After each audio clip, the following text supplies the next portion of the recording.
So, Ozzy is beating me 110 to 98 in fantasy because he has the best quarterback in the league, Jaden Daniels. Yeah, dude, he is like, I'm so mad. It's stupid. Dude, the Raiders should have sold the freaking farm. Like, Max Crosby, I'm sorry, I love you. You're like my favorite player of all time, but you gotta go. You know what I mean? 3 first-round picks, you gotta go. Like, everything should have went for Jaden Daniels. Yeah, too little too late now. I am beating Patty's Baddies 119 to 107.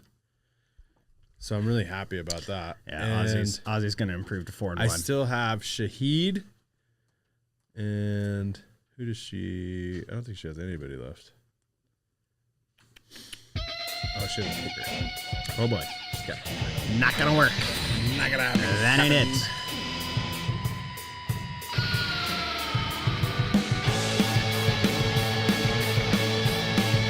Let's get through this. Okay. It's nothing but pain to talk about this week. No, dude. Like, what happened? Welcome to the house episode. What's this? 10? 10. Wow. Big milestone. Episode 10 already. Dang, that's wild. Yeah. It's 11? Whoa, that's crazy. Look, I don't even know what episode you it don't is. even know how to count. That's how distraught you are over yesterday. Okay. And losing to the Giants. Bro. The G-Man. And your team lost to the Broncos. Yeah, so really it's just, bad. This is just not a good week for Okay, us. so like let's break it down. So what really sucked about, like, I didn't get to watch a bunch of it because my stupid best friend, you know who you are, decided to schedule his kid's birthday party at 1:00 on a Sunday. Not salty about it at all. You don't sound that upset. But so, like, what was crazy is, like, the Raiders came out and they looked really, really good. I mean, Minshew was 9 for 9 at one point. And they go all the way down to the red zone, and they're about to, it looks like they're about to go up 17-3. It looks like we're about to open the floodgates and just start, dumping on the Broncos like we do. And Gardner Minshew rolls left, sails a ball, sails it super bad to the point where Brock Bowers went up for it, but he was like, wait, that's not for me, maybe, and comes back down, goes to Pat Surtain, and he brings it back for a 100-yard pick six, and from that point on, the Raiders were done. Oh, let's talk about 100-yard defensive touchdowns, because my team, the Giants, go on a 10-minute opening drive. Yeah. Get to was it fourth 10 and minutes? 10 minutes. Oh Fourth and goal from the 1-yard line. Fumble the ball. Scoop and score. 100-yard scoop and score. Yeah. The Giants immediately go back the other way and tie it up. The Seahawks get lucky to escape the half tied 10-10. They got the ball back with 22 seconds left. The offense didn't even get on the field until the second quarter. They did not touch the field in the first quarter, which is crazy. Yeah. 10-10. I have to stop watching the game. I go to play my adult soccer game where we get waxed in that too, and then come back. So I'm watching the game, and I'm not having a good time. The Seahawks are down by 2 scores late in the fourth quarter against all the odds. Yeah. Touchdown, defense finally gets a stop. Field goal, Geno Smith. With no neighbors. Veteran. Dude, with no neighbors. Veteran move by Geno Smith. Knows there's time on the clock. Yeah. The Giants are all spread out on the sides of the field. He just runs it straight up the middle of the field. Gets into field goal range in one play. The Seahawks proceed to do nothing. They call a timeout immediately following that because they're not on the same page. They're not ready to go. Blocked field goal for a touchdown by the Giants. The Seahawks shouldn't have even been trying, had to have tied that game with a field goal in the first place. And insult to injury, not only does it get blocked, but they lose 29-20 to the Giants. Yeah. Ugh. Not a good week for a football team. Disgusting. But at least you are not a Buffalo Bills fan. Did you watch that game? I did. So let's break that. That was the most. So this is why I think that the Ravens shellacked the Bills, and why Josh Allen, until he really like sits down and looks himself in the mirror and says, "You just got to take what's available. Will not win a championship." Because what the Ravens did was they gave the Bills everything underneath, right? If you looked at the game, like they were playing probably 5 to 10 yards off the receivers, and they just were like, you're not going to beat us deep, right?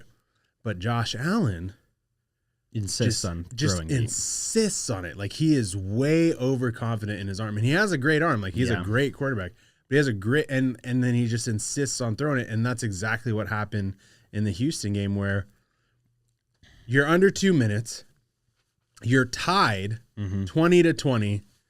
You're going to go to overtime, right? The logical play there, Houston has 3 timeouts. You're backed up on your 5-yard line. The logical play there is to run the ball 3 times, try to get to overtime. No.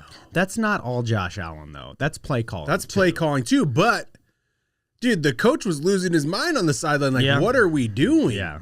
Because, okay, like, you're play calling, and I'm sure that, like, the number one route wasn't Mac Hollins 30 yards down the field. For sure. You know what I mean? Yeah, the Texans are a good team, but the Bills lost that game. Yeah, they lost that game hard and then just gave it back. They might as well they just wanted to give one little parting gift to Stephon Diggs, I guess. I don't know what that was about. But one more really interesting game because I do want to move on to hockey because hockey starts on Tuesday. But did you watch Sunday Night Football last night? Because I got to watch it live at home when I got home at 7:30 because there was a 2-hour rain delay. Yeah. And then that was ridiculous. The poor broadcast, they don't know what to talk about. They've shown the replays of all the other games 3 times, and they're like, yeah, so they're bringing sandwiches into the locker rooms, and if you look over here, close-up of sandwiches, they were just drowning, like, please, take it away. Yeah, yeah. The broadcasters were like, we're supposed to be eating dinner right now, but here we are, so... Yeah. That game went till like past midnight. Yeah, it was like 1:00 in the morning.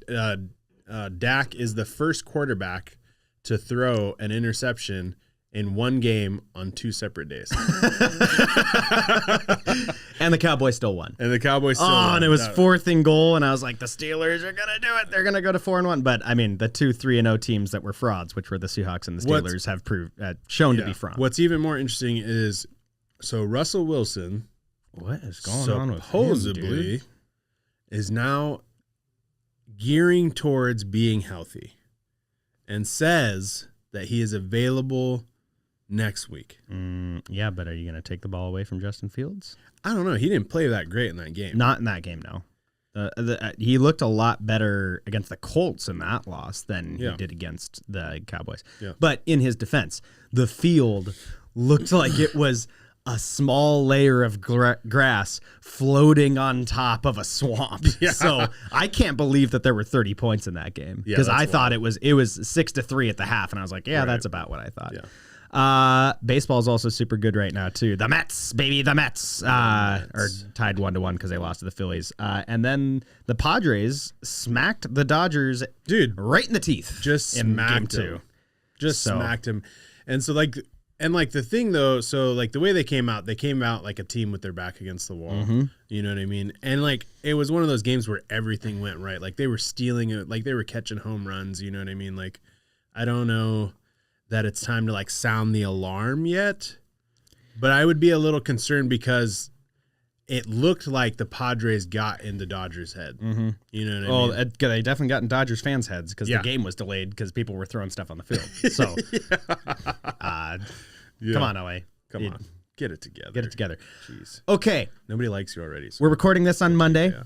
I think it's going to come out on Tuesday. Oh, also, the Rich Get Richer Aussies baseball team won. Yeah. And Jacksonville got their first win. And Aussies fantasy team won. And did the Chargers win this week? They didn't play this week. Oh, no, they had the bye this week, which is kind of a win because then they don't have to lose. So another thing to note, one more thing for football is that Caleb Williams finally looked like holy the cow #1 overall pick. Grief, yeah, it's about time, but I did not have the patience to keep him on my fantasy team. So we'll see if that keeps up. Okay, hockey season is upon us. Yes, it's so exciting because last hockey season, honestly, was really, really good. It was so many good storylines. I think that there is no better time to get into the NHL than right now, this point in history. Maybe when Wayne Gretzky was got traded to the King. That was an exciting time too. But hockey's great. Yeah. Do you have Amazon Prime? Yes. You need to watch Face Off Inside the NHL, the documentary that they did. It's only 6 episodes, so it's super digestible. You can watch it on a lazy Saturday. My face, but I'm very uninterested. No, so they don't spend a lot of time on the teams, but they just follow around some of the biggest superstars in the game, and it's super, super interesting because it's aimed at the casual fan, which is why I think that it's a great, if this is the season you're getting into hockey, it's a great starting point to just see the culture behind the game and the mentality of these guys. Amazon, they did the NFL one and the golf one, the F1. They do a really good job with those at just highlighting the people behind the game, right? Yeah. So that is a great starting point. It was really, really good. They do 2 episodes on Connor McDavid, who is scary. When they have a clip inside the locker room of when they had gone down 2-0 to the Panthers in the Stanley Cup Finals. Yep. And I pooped myself a little bit. I wasn't even there.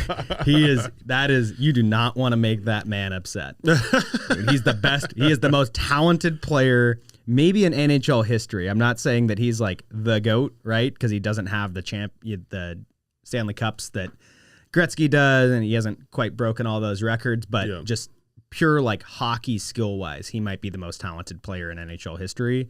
And is preseason over?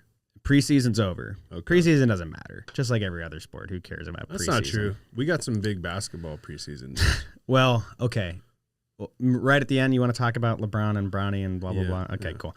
I'm going to go through the divisions really quick because I'm going to try to give you a team that I think is worth watching. If you see the game come on, why would I do that? Why ESPN, wouldn't I watch my team? That doesn't. You should watch your team, but casual. I'm telling. There's more people listen to this. People watch this. We had 2 views. If they there's dozen of viewers. Yeah, Bryan. Yeah. So starting with the Pacific, that's where your team is, the Vegas Golden Knights.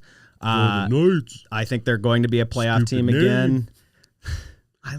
I don't get what your apprehension is to this name. It's I think it's lame. It's a great name. Golden Knights. When you're good, lame. You can have the a cheesy Seattle name. Kraken. That sounds sick dope. Name. So sick name. The Kraken are my team to watch out of the Pacific, not because they're good, because I don't think they're going to make the playoffs again. Oh, good. But sweet name. No good players. Every single game of the Kraken is on Amazon Prime. That's a non-national game. Okay. You can watch every Kraken game if you have Amazon Prime. So.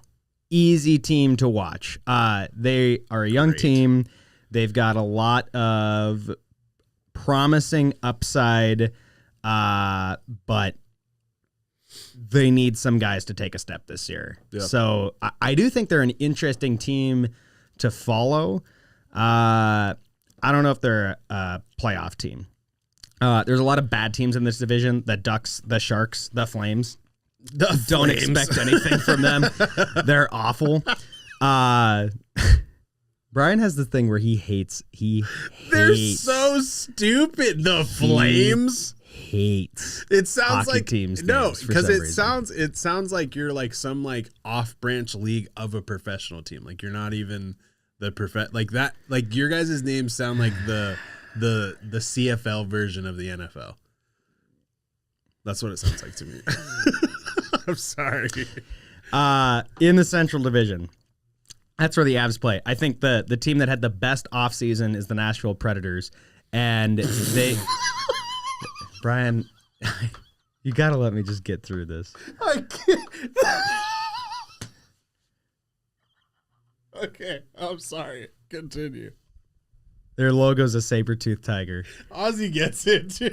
It's ridiculous. Please, yes, thank you. Okay, we can move on. Somebody needs to be fired, dude. Oh, Watch Nashville. Yeah. I think that they were a team that squeaked into the playoffs and looked better than anyone thought they were going to. And they signed Steven Stamkos. They signed Jonathan Marchessault. Marchessault. It's a hard name to say. Oh, they got the Ducks, dude. Sorry. The Ducks. Ducks are bad. Oh, okay. Ducks are awful. The Avs, if the Avs get Gabriel Landeskog back, as an Avs fan, I will be much, much more excited. Also, I don't know if you've seen any of the videos coming out of Utah, just with like the fan support and the ownership group. I think Ryan Smith is a fantastic owner. I think he's maybe the ideal sports owner that you want, just seeing what he's done with the Jazz in a small market, how he's handled bringing in a hockey team there. The Utah Hockey Club? The Utah Hockey Club. They couldn't get a name. You have to. It's a great owner.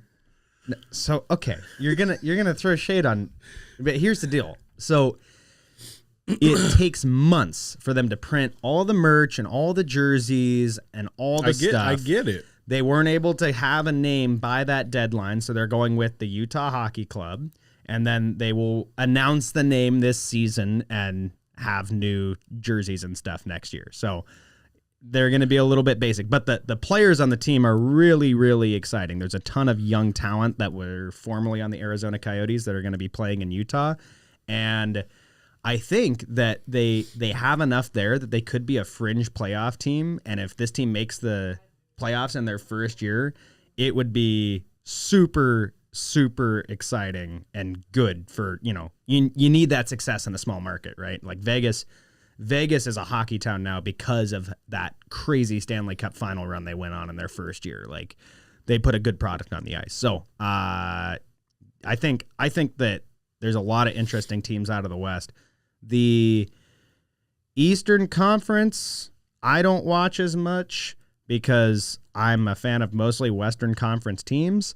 The Florida Panthers out of the Atlantic are going to be doing a Stanley Cup title defense, and that is always fascinating. But really, out of the Atlantic, the team that needs to take a step is the Detroit Red Wings, because they've been in the middle of a rebuild for years and years and years. Yeah. And they've been saying they're going to make the playoff year after year after year, and they haven't. They have a brand new rink that has never seen a playoff. My team. I mean, I think it's better to be a fan of a good team.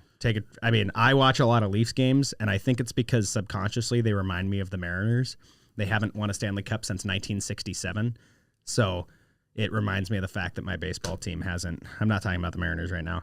And also the Penguins out of the Metro are a fun team to watch because I think they're going to be a tire fire. They're a disaster. I don't like what they're doing, and I think it's going to blow up in their face and be awful. But a fun young team to watch is the Devils. I like the Devils. Why can't we? What's wrong?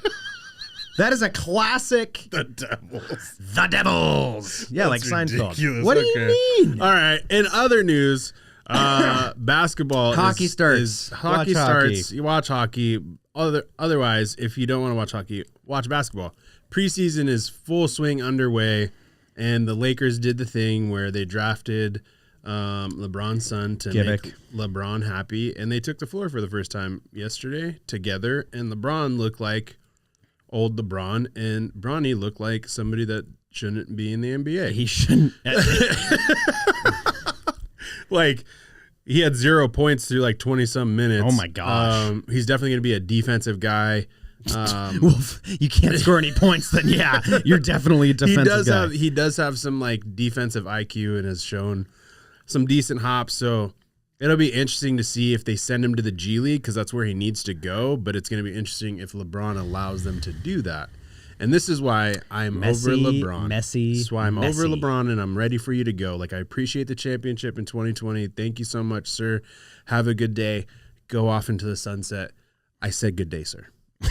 Like, I am done. Messy. Other news that I want to highlight really quick is LaMelo Ball came back. First time playing since January. Played about 20 minutes. Came out looking on fire. Scored about 19 points. Had a ton of assists. And I'm really excited, and I'm hoping that he becomes a free agent and comes to LA next year. And I hope his dad doesn't appear on TV. I think there's like some riff in that relationship. I don't know if you've like heard about all that. Like the Baller brand is pretty much like they got taken advantage of. Brand. You're laughing at the New Jersey Devils, but the Baller brand. No, it's ridiculous. It's ridiculous. Yeah, big ballers. Yeah, see, Ozzy thinks it's funny. Big Baller brand. No, Triple B. That's not. I know I have a lot of stupid acronyms that I come up with here, but Triple B, Big Baller brand, is dumb. That's not the same though. Like it's not a professional team's name. That's just this gimmick that their dad tried to get rich off of their kids, and that's a hot take. But I think that's not a hot take. That's what happened. I mean, hate some that. people defend him because at the end of the day, he produced three technically professional athletes, even though his other son didn't make it. The Hughes parents have 3 kids playing in the NHL right now, and all 3 of them deserve to be in the NHL. So shout out. It's in the Amazon documentary, actually. And then Josh Giddey. Never mind. We're not going to talk about it. No, no, we're running out of time. This is the best time of the year because there is no short. It's playoff baseball, hockey season starting, football season's in full swing, basketball's kicking off soon. I love this time of year. It's the best time of year. Love it. And even when we're rooting against each other, sports bring us together. And I did check. It is episode 10. I just labeled that on the computer wrong. So I was still in the wrong, but not in the way that Ozzy thought I was. I was wrong in a different way. Woo. So sick burn. To the house. Episode 10. We'll see you next week. Later.